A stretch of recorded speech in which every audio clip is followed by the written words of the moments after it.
വളരെ വ്യത്യസ്തമായിട്ടുള്ള ഒരു ചിന്തയിലേക്കാണ് ഇന്ന് പകൽ ഞാൻ കഥാവിൽ ശരണപ്പെടുന്നത്. കുതിരയെ കുറിച്ച് പ്രസംഗിക്കാനൊന്നുമല്ല നിൽക്കുന്നത്. പക്ഷേ എനിക്ക് ആ വാക്യം എൻ്റെ അകത്ത് കുറെ ദിവസങ്ങളായിട്ട് ഇങ്ങനെ പൊങ്ങി വന്നുകൊണ്ടിരുന്നൊരു കാര്യമാണ്. കാഹളനാദം കേൾക്കുമ്പോഴൊക്കെയും ഹാ ഹാ എന്ന് ജനിക്കുന്ന ഒത്തിരി വർഷങ്ങൾക്ക് മുമ്പ്, ഒരുപാട് വർഷങ്ങൾക്ക് മുമ്പ്, എനിക്ക് തോന്നുന്നത് ഏകദേശം 1985 കാലയളവുകളിലൊക്കെ എൻ്റെ പ്രിയ പിതാവ് ഞങ്ങളുടെ അവിടുത്തെ കൂട്ടായ്മയിൽ പ്രസംഗിച്ച ഒരു പ്രസംഗത്തിൽ ഈ വാക്യം എടുത്ത് പ്രസംഗിച്ചത് ഞാൻ കേട്ടു. ആ പ്രസംഗമല്ല ഞാൻ പ്രസംഗിക്കാൻ പോകുന്നത്, പക്ഷെ അതെന്റെ മനസ്സിലേക്ക് വന്നതാണ് എന്ന് ഞാൻ ചിന്തിച്ചു. പക്ഷെ അല്ല, ഇതിങ്ങനെ എന്നോട് ഇടപെടാൻ തുടങ്ങി. കഴിഞ്ഞ കുറച്ച് ദിവസങ്ങൾക്ക് മുമ്പ് മുതൽ എൻ്റെ അകത്തൊരു വാക്ക് ഇങ്ങനെ സ്പാർക്ക് ചെയ്യുന്നുണ്ടായിരുന്നു. ആ വാക്ക് ട്രിഗർ ചെയ്യുക എന്നുള്ള വാക്ക്. ട്രിഗർ ചെയ്യുക.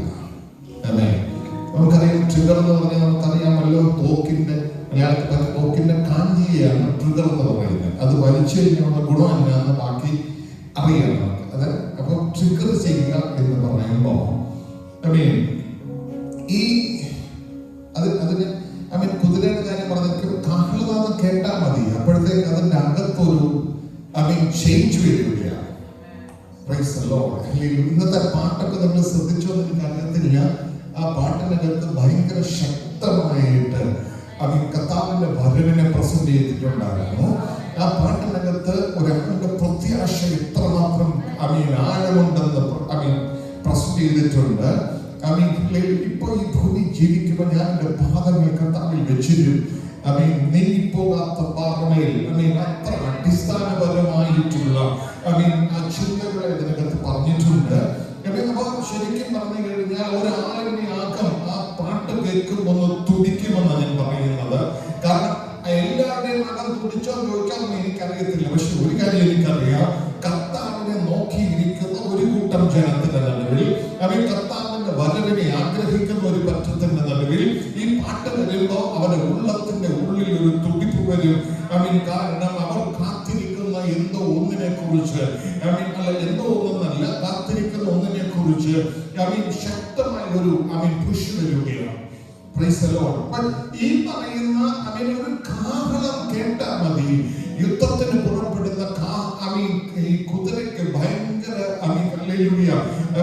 ചിനപ്പ. അതങ്ങനെ അതിന് അടുത്ത സ്റ്റെപ്പ് പോകാൻ വേണ്ടി ഇങ്ങനെ സ്റ്റെപ്പ് ചെയ്ത് നിൽക്കുമെന്നാണ്. ഞാൻ പറയുന്നത് ഈ ട്രിഗർ ചെയ്യുക എന്ന് പറയുന്ന വാക്കിലേക്ക് ഞാൻ ഒന്ന് പോവുകയാണ്. 3 കാര്യങ്ങൾ നമ്മൾ അതിനകത്ത് മനസ്സിലാക്കണം. ഒന്ന്, ഒരു മനുഷ്യൻ എന്ന് പറഞ്ഞാൽ അവന്റെ മനസ്സ്, ശരീരം, ആത്മാവ്, 3 കാര്യങ്ങൾ. അതിനകത്ത് ചില കാര്യങ്ങൾ നമ്മുടെ ശരീരത്തെ ട്രിഗർ ചെയ്യും, അല്ലേ? നിങ്ങൾ എന്റെ കൂടെ ഇല്ല. ഓക്കെ, ചില കാര്യങ്ങൾ നമ്മുടെ ശരീരത്തെ, മനുഷ്യന് 5 ഇന്ദ്രിയങ്ങളുണ്ട്. ഈ 5 ഇന്ദ്രിയങ്ങളിൽ കൂടെ അകത്ത് ഫീഡ് ചെയ്യുന്ന കാര്യങ്ങൾ, അകത്ത് ഫീഡ് ചെയ്യപ്പെടുന്നത് അവന്റെ ശരീരത്തെ ചലിപ്പിക്കാൻ തുടങ്ങും. അല്ലെങ്കിൽ ഒത്തിരി കാര്യങ്ങളിലേക്ക് ഞാൻ അതിനകത്ത് നിൽക്കുന്നില്ല. നിങ്ങൾക്കറിയാം, മനസ്സിലാക്കാൻ വേണ്ടി പറയാം. നല്ല കഴിക്കാനുള്ള നല്ല ആഹാരം കണ്ടാൽ കണ്ണത് കണ്ടു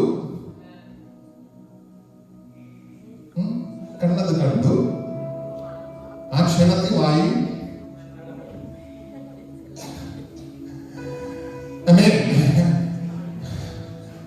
അത് നിന്റെ വായിക്കകത്ത് വരെ അത് ട്രിഗർ ചെയ്തെന്ന് ഞാൻ പറയും. ചലിപ്പിച്ചു കഴിക്കും, അല്ലെ? എന്ന് പറഞ്ഞാൽ ആ കണ്ട ആഹാരത്തെ നമുക്ക് ആഗ്രഹമുള്ളതാണെങ്കിൽ നമ്മുടെ ശരീരം അതിനോട് റിയാക്ട് ചെയ്യാൻ തുടങ്ങും. കണ്ണുകൊണ്ട് കാണുന്ന പലതിനോട് നമ്മൾ റിയാക്ട് ചെയ്യും. ചെവിയിൽ കേൾക്കുന്ന പലതിനോട് നമ്മൾ റിയാക്ട് ചെയ്യും. നാവ് കൊണ്ട് സ്പർശിക്കുന്നതിന്, നാവ് കൊണ്ട് നമ്മുടെ ടേസ്റ്റ് നോക്കുന്നതിനോട് നമ്മൾ റിയാക്ട് ചെയ്യും. ചെവിയിൽ കേൾക്കുന്നത്, കണ്ണുകൊണ്ട് കാണുന്നത്, കൈ കൊണ്ട് സ്പർശിക്കുന്നത്, മനുഷ്യന്റെ 5 ഇന്ദ്രിയങ്ങളിൽ അതിനകത്തൂടെ ഫീൽ ചെയ്യപ്പെടുന്നതിനൊക്കെ അവന്റെ ശരീരം റിയാക്ട് ചെയ്യും. അടുത്തൊരു കാര്യം കൂടെ പറഞ്ഞാൽ, ആ മനസ്സ് അതിനെ അക്സെപ്റ്റ് ചെയ്ത് മനസ്സാണ് അതിനെ റിയാക്ട് ചെയ്യാനായിട്ട് ഇച്ചിരുടെ താഴോട്ട് ഞാൻ വരാം. അയ്യോ, അത് കേട്ടപ്പോഴേ എന്റെ രക്തം കേട്ടിട്ടുണ്ടോ നിങ്ങൾക്ക്? എന്റെ രക്തം കേട്ടപ്പോഴേ എന്റെ രക്തം തിളച്ചു. ഒട്ടും റിയാക്ട് ചെയ്തില്ലെങ്കിൽ നമുക്ക് നിങ്ങൾ പോയി സ്വത്രമൊക്കെ പോയി. എന്നോട് ഒരാൾ പറഞ്ഞ എനിക്കത് കേൾക്കാണല്ലോ, മറുപടി പറഞ്ഞത് പിന്നെ എനിക്ക് ഇതിന്റെ പ്രശ്നം എന്താണെന്നറിയാം. നിങ്ങൾ ശ്രദ്ധിച്ചോണേ, ഈ പൗലോസ് ചില കാര്യങ്ങളൊക്കെ പറഞ്ഞിരിക്കുന്നത് ഭയങ്കര ആഴമുള്ള കാര്യങ്ങളാണ്. നമ്മൾ അതിനെങ്ങനെ വായിച്ചു വിടുക.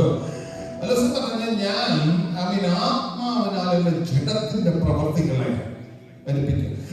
ശരിക്കും ഞാൻ നമുക്ക് മനസ്സിലാകുന്ന ഭാഷ പറയുക. ഇതിങ്ങനെ ട്രിഗർ ചെയ്തെന്ന് സംസാരിക്കണമെന്ന് തോന്നി ഇങ്ങനെ വരുന്നുണ്ടല്ലോ, ആത്മാവിന്റെ പത്തിക്ക് ഒരു അടി കൊടുക്കാമോ?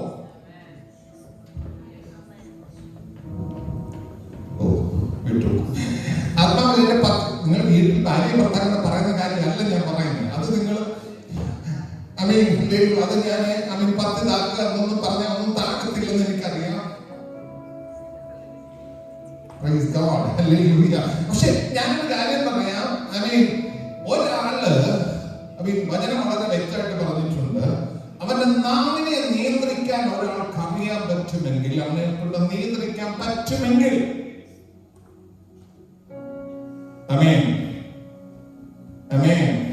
എന്താ പറഞ്ഞിരിക്കുന്ന വചനം?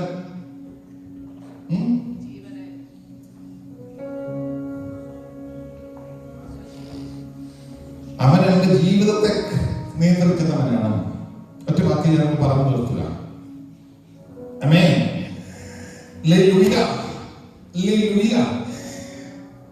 സ്വത്രം വരത്തില്ലെന്ന് എനിക്കറിയാം, എന്നാലും വേണ്ടുകയില്ല.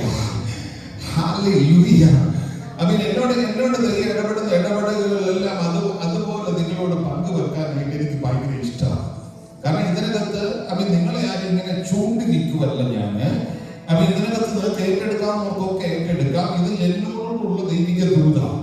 അല്ലാതെ വേറെ ഒരാൾക്ക് വേണ്ടി ഞാൻ പ്രിപ്പയർ ചെയ്ത് വെച്ചിരിക്കുന്ന കാര്യമൊന്നും ചിന്തിക്കാതെ ഇതിനകത്ത് വേണ്ടവർക്കൊക്കെ എടുക്കാം. പക്ഷെ ഒരു കാര്യം നമ്മൾ മനസ്സിലാക്കണം, ഒരു പരിധി വിട്ട് നിന്റെ ശരീരവും, ഒരു പരിധി വിട്ട് നിന്റെ മനസ്സും എന്തിനോടോ ട്രിഗർ ചെയ്യപ്പെടുന്നുവെങ്കിൽ, നിന്നെ കൊണ്ട് നിയന്ത്രിക്കാൻ വയ്യാത്ത രീതിയിലേക്ക് അത് വരുന്നുവെങ്കിൽ ഓർത്തോണം, ദൈവ വഴി വിട്ട് നീ പോകുക. ദൈവത്തിന്റെ ഹിതം വിട്ട് നീ പോകുക. ആത്മീയ എന്ന പേരിൽ നിന്ന് ആത്മീയ ചിന്തകളിൽ നിന്ന് പുറത്തു പോകുക. ഇന്ന് പകൽ നിനക്ക് തീരുമാനിക്കാൻ കഴിയുമോ? എന്റെ ശരീരവും എന്റെ മനസ്സും ദൈവത്തിന്റെ വചനത്തിന് വിരുദ്ധമായി പോകാതെ, ദൈവാലോചനയ്ക്ക് വിരുദ്ധമായി പോകാതെ, ദൈവത്തിന്റെ വാക്കിന് വിരുദ്ധമായി പോകാതെ, അതിനെതിരെ പോകുന്ന എല്ലാം പിടിച്ചെടുക്കാൻ. അതുകൊണ്ട് പൗലോസ് പറയുന്നത്, ഞങ്ങളുടെ ആയുധങ്ങൾ ഘടികളല്ല, അവ കോട്ടകളെ ഇടിപ്പാൻ ദൈവസന്നിധിയിൽ ശക്തിയുള്ളതാ. അവയാൽ ഞങ്ങൾ സകല സങ്കല്പങ്ങളെയും ക്രിസ്തുവിന്റെ പരിജ്ഞാനത്തിന് വിരോധമായി ഉയർന്ന സകല വീഴ്ചകളെയും അവനെ അനുസരണത്തിന് വേണ്ടി പിടിച്ചെടുക്കുകയാണ്.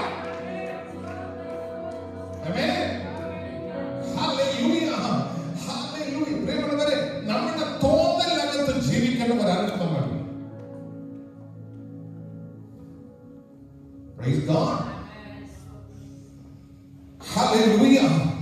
ദൈവവചനത്തിനകത്തും ദൈവാലോചനക്കകത്തും ജീവിക്കേണ്ടവരാണ്.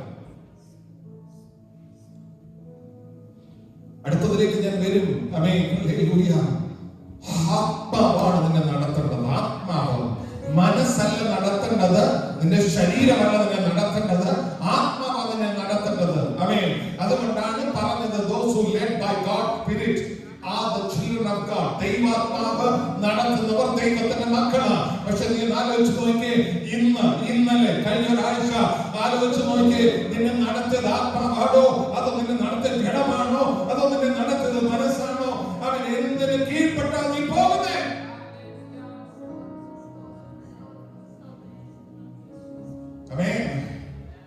ഇന്ന് ഏൽപ്പിച്ചു കൊടുക്കാമോ ദൈവസന്നിധിയിൽ?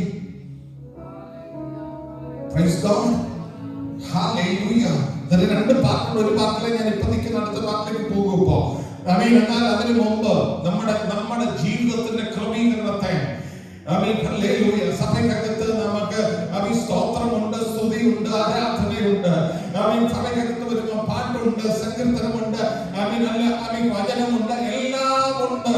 ഇതിന് പുറത്തിറങ്ങി കഴിയുമ്പോ ഇന്ന് പകൽ ഞാൻ ചോദിക്കട്ടെ, ജീവിതത്തിന്റെ നടപ്പുമായിരിക്കുന്നതും ഒക്കെ എന്താണ് നിന്നെ ഡ്രൈവ് ചെയ്തുകൊണ്ടിരിക്കുന്നപ്പോ, എന്താണ് നിന്റെ അകത്ത് ഇങ്ങനെ ട്രിഗർ ചെയ്യുന്നത്?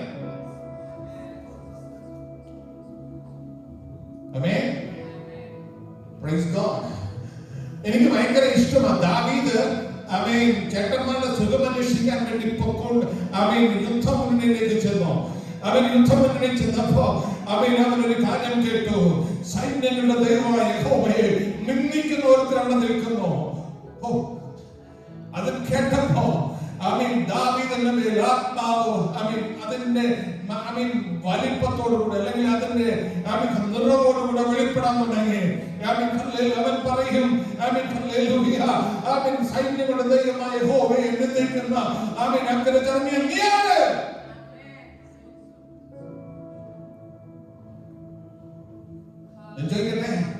ദൈവത്തെ കുറിച്ച് ആരെങ്കിലും നിന്ദിക്കുകയോ ദൈവമക്കളെ കുറിച്ച് നിന്ദിക്കുകയോ ചെയ്യുമ്പോൾ നമ്മളെല്ലാം മിണ്ടാതിരിക്കും.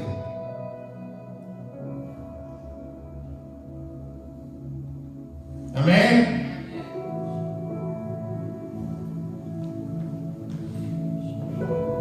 ഹല്ലേലൂയ.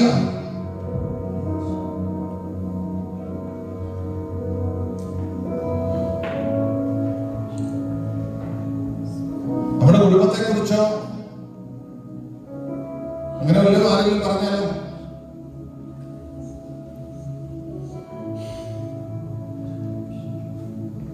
നമ്മളുടൻ ക്രിയേറ്റ് ചെയ്യും. പക്ഷെ ദൈവനാമത്തെ കുറിച്ചാണെങ്കിൽ എന്തൊരു അപവാദം പറയാതെ കേട്ടാണ് ചിരിച്ചോണ്ട് പിന്നെ കേട്ടോണ്ടിരിക്കുന്നവർ. ആമേൻ, ആമേൻ, ഹല്ലേലൂയ. ദാവീദിനെ സംബന്ധിച്ചിടത്തോളം അവന്റെ മേൽ വീണ അഭിഷേകം അവന്റെ മേൽ നിൽക്കുന്നത് കൂടെ അവനൊരു കാര്യം അറിയാം.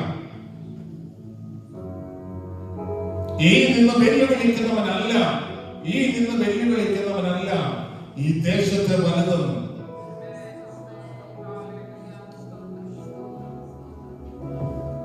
ഇന്ന് നിന്റെ ഉള്ളിൽ പറയാൻ പറ്റോ, ഈ ദേശത്തെ വേലയ്ക്ക് എതിരായി നിൽക്കുന്ന, ഈ ദേശത്ത് ഉയർന്നു നിൽക്കുന്ന, ദേശം ഭരിക്കുന്നത് പറയുന്ന അന്ധകാര ശക്തികൾ ആധിപത്യമാണോ ഇവിടെ വലുത്? അതോ നിന്റെ മേൽ വെച്ചിരിക്കുന്ന നാമമാണോ, അഭിഷേകമാണോ? ഇന്ന് മകൾ എത്ര പേർക്ക് അത് ഉള്ളിൽ കത്തും? ഇതിനകത്ത് എത്ര പേർ ഉള്ളത് ബോധ്യമാകും? നിന്റെ മേൽ ഇരിക്കുന്ന നാമം ഈ ദേശം ഭരിക്കുന്ന ദുരാത്മമണ്ഡലങ്ങളെ കണ്ടല്ലേ?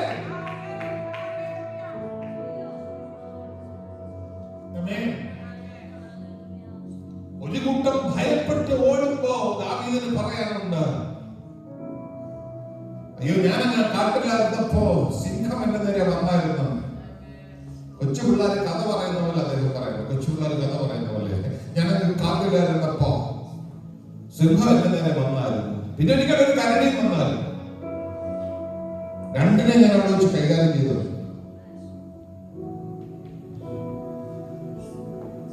ആമേൻ.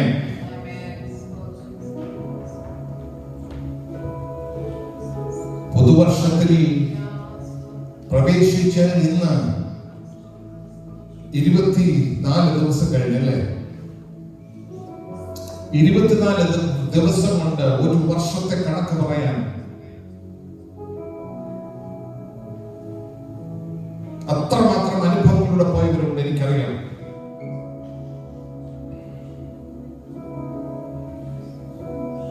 ഇന്ന് പകൽ നാം അതിന്റെ മേൽ ജയം പ്രാപിക്കാൻ പോകുന്നു. ഇനി വേണ്ടാതെ ഈ ദിവസങ്ങളിൽ ജനത്തെ ശ്വാസം ഒട്ടിക്കാൻ നോക്കിയാൽ, ഈ ജനത്തിൽ ഈ ദിവസങ്ങളിൽ ഉടച്ചുകളയത്തക്കവണ്ണം വ്യാപരിക്കാൻ നോക്കിയ ദുരാത്മമണ്ഡലങ്ങളുടെ സ്വാധീനങ്ങൾ ഇന്ന് ഇവിടെ ഈ നഗരത്തിന് മുമ്പാകെ അതിന്റെ വെല്ലുവിളികൾ അവസാനിക്കണം. ഇന്നൊരു വിടുതൽ ദിവസമാകണം. ഇന്നുകൊണ്ട്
ഈ അധികാര സ്ഥാനങ്ങൾക്ക് അവർക്കെന്തോ അസ്വസ്ഥതകൾ. ഇന്ന് പകല നമ്മൾ നിൽക്കട്ടെ. നാം യേശുവിന്റെ നാമം ധരിച്ചവരാ. നമ്മുടെ മേൽ വിടുതൽ ക്ഷണിക്കുന്നുണ്ട്. ആമേൻ, ഹല്ലേലൂയ. തോടാൻ കഴിയത്തില്ലേ? തോടാൻ കഴിയത്തില്ല. ദൈവം പ്രവർത്തിക്കാൻ എന്റെ പേരും അഭിഷേകം ക്ഷണിക്കുന്നത് ദൈവത്തിന്റെ വിടുതൽ ക്ഷണിക്കുന്നതിന് വേണ്ടിയാണ്. നമ്മുടെ അഭിഷേകം ക്ഷണിക്കുന്നത് ദൈവത്തിന്റെ പദ്ധതികൾ അതിൽ തുടരാൻ നമ്മുടെ അഭിഷേകം ക്ഷണിക്കുന്നത് ഈ ഭൂമിയിൽ ആരോഗ്യത്തോടെ ജീവിക്കാൻ, അവൻ ഈ ഭൂമിയിൽ അവൻ അനുഗ്രഹത്തോടെ ജീവിക്കാൻ, അവൻ ദൈവത്തിലെ കൊയ്യുന്നത് കൊയ്തിരിക്കും.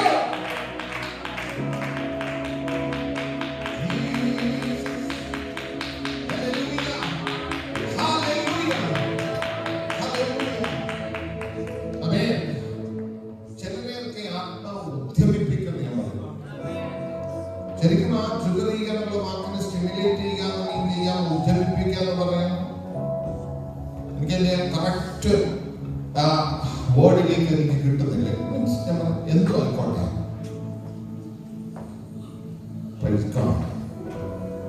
ഒത്തിരി സമയം എടുക്കത്തില്ല. ആമേൻ. ഫിലിപ്പോസ് ശമരിയിൽ ഭയങ്കര ശുശ്രൂഷകൾ ചെയ്തുകൊണ്ടിരിക്കുക. നല്ല കഴിഞ്ഞിട്ട് ആ ശുശ്രൂഷകളുടെ അവസാനം ഫിലിപ്പോസ് യെരൂശലേമിലേക്ക് മടങ്ങിപ്പോയി. അപ്പോസ്തലൻ പ്രവൃത്തി 8-ാം അധ്യായത്തിലാണ് കേൾക്കുന്നത്. എല്ലാം കഴിഞ്ഞ് ആമേൻ യെരൂശലേമിലേക്ക് മടങ്ങിപ്പോയപ്പോ ആമേൻ ദൈവമോട് ഇടപെടുകയാണ്. ദൈവത്തിന്റെ വാക്കുകളോട് നമ്മൾ ശ്രദ്ധിച്ചോണേ. ഇടപെടുക. നീ ഒരു കാര്യം ചെയ്യും, നിർജ്ജന പ്രദേശത്തേക്ക് പോകും. നമ്മൾ ബുദ്ധിപരമായി ചിന്തിച്ചാൽ എങ്ങനെ എത്തില്ല. ബുദ്ധിപരമായി ചിന്തിച്ചു.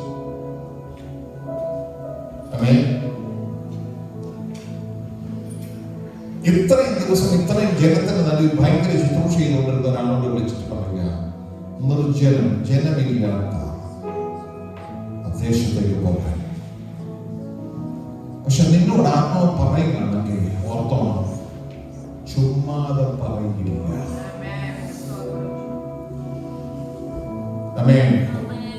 ഫിലിപ്പോസിന് ആത്മാവിനെ അനുസരിക്കുന്ന ഭയങ്കര ഒരു സ്വഭാവമുണ്ട്. തിരിഞ്ഞു ചോദിച്ചില്ല അവിടെ എന്തോ ചെയ്യാനാ. ആത്മാവ് പറഞ്ഞു പുറപ്പെട്ടു. ആത്മാവ് പറഞ്ഞു അടുത്തിരിക്കുന്നതിന്റെ കൈ കൊടുത്ത് നോക്കി പറഞ്ഞു, ആത്മാ പറഞ്ഞ പുറപ്പെടുന്നു. ആത്മാ പറഞ്ഞ പുറപ്പെടുന്നു.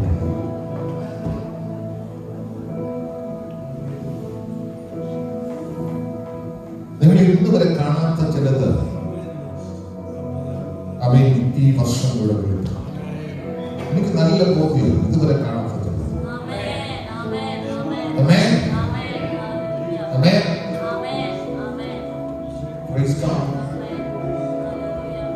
അവിടെ നിന്നപ്പോ ഒരു തേര് പോകുന്നു, തേരിനോട് ചേർന്ന് നടക്കാൻ ആത്മാവ്. എപ്പോഴും ആത്മാവ് വളരെ വളരെ എന്താ പറയുക, സെൻസിറ്റീവ് ആണ്. ആത്മാവെങ്കിലും വളരെ കാര്യമായിട്ട് ഇടപെടുന്നു. തേരിനോട് ചേർന്ന് നടക്കാൻ നമുക്കറിയാം. ഒരു ആത്മാവിന്റെ ചലനം ശ്രദ്ധിച്ചപ്പോ ആമേൻ അവനൊരു ശുശ്രൂഷ വിളിപ്പെട്ടു. ശുശ്രൂഷയില്ലെന്നല്ലേ പറയുന്നത്, ശുശ്രൂഷ വിളിപ്പെട്ടു. അത് പർട്ടിക്കുലർ കാര്യം. ഒരു തേര് പോകുന്നു, തേരോട് ചേർന്ന് നടക്കാൻ പറഞ്ഞ് ചേർന്ന് നടക്കുന്നപ്പോ യെശയ്യാ പ്രവാചകന്റെ പുസ്തകം വായിക്കുന്നത് കേട്ടോ. ചോദിച്ചു, എനിക്ക് നീ വായിക്കുന്നത് ഗ്രഹിക്കുന്നുവോ? പെട്ടെന്ന് പറഞ്ഞു, വായിക്കുന്നുണ്ട്, പക്ഷെ പൊരുൾ തിരിച്ചില്ല. അങ്ങനെ ഒത്തിരി പേര് ദിവസം വായിക്കും. ആദ്യം അവസാനം വരെ വായിക്കും, പക്ഷെ ഒരു പിടി കിട്ടത്തില്ലല്ലോ. പൊരുൾ തിരിച്ചു തരാൻ അടുത്തൊരാൾ വരുന്നതിനേക്കാൾ പൊരുൾ തിരിച്ചു തരാൻ ആത്മാവ് ശരിക്കും ആത്മാവിനെ ആശ്രയിച്ചു നോക്കി. Amen. Praise God. Hallelujah. Amen. പൊരുൾ തിരിച്ചു കിട്ടി കഴിഞ്ഞപ്പോഴത്തേക്കുണ്ടല്ലോ, പൊരുൾ തിരിച്ചു കിട്ടാത്തതാണ് പ്രശ്നം. പൊരുൾ തിരിച്ചു കിട്ടിയപ്പോഴത്തേക്കുണ്ടല്ലോ ആമേൻ അവൻ ഷണ്ണൻ എത്യോപ്യ രാജ്ഞി രാജ്ഞിയുടെ ഗ്രഹവിചാരകനാണ്. അവിടുത്തെ ഭണ്ഡാരത്തിന്റെ കാവലിൽ താക്കോലങ്ങളിൽ ഇരിക്കുന്നത്. അത്രയൊക്കെയാണ്. അമേൻ. ചോദിച്ചു, വെള്ളം ഇനി എന്താ സ്നാനം നിൽക്കുന്നത്? സ്നാനത്തെ കുറിച്ച് പ്രസംഗിച്ചൊന്നുമില്ല കേട്ടോ. സ്നാനത്തിന്റെ പ്രസംഗമൊന്നും വന്നില്ല. പക്ഷേ ചോദിച്ചു, സ്നാനപ്പെട്ടു. കരയ്ക്ക് കയറിയിട്ട് കൈമടക്ക് കൊടുക്കാൻ വേണ്ടി ഷണ്ണൻ പീലിപ്പോസിനെ തപ്പിപ്പോ കണ്ടില്ല. ഇതൊന്നും ചുമ്മാ എഴുതിയിരിക്കുന്ന അല്ലല്ലേ. നിങ്ങൾക്ക് ആഗ്രഹിക്കുന്ന കൊച്ചു കാര്യങ്ങളല്ല ആഗ്രഹിക്കുന്നത്. ആത്മാവ് അവനെ എടുത്തുകൊണ്ട്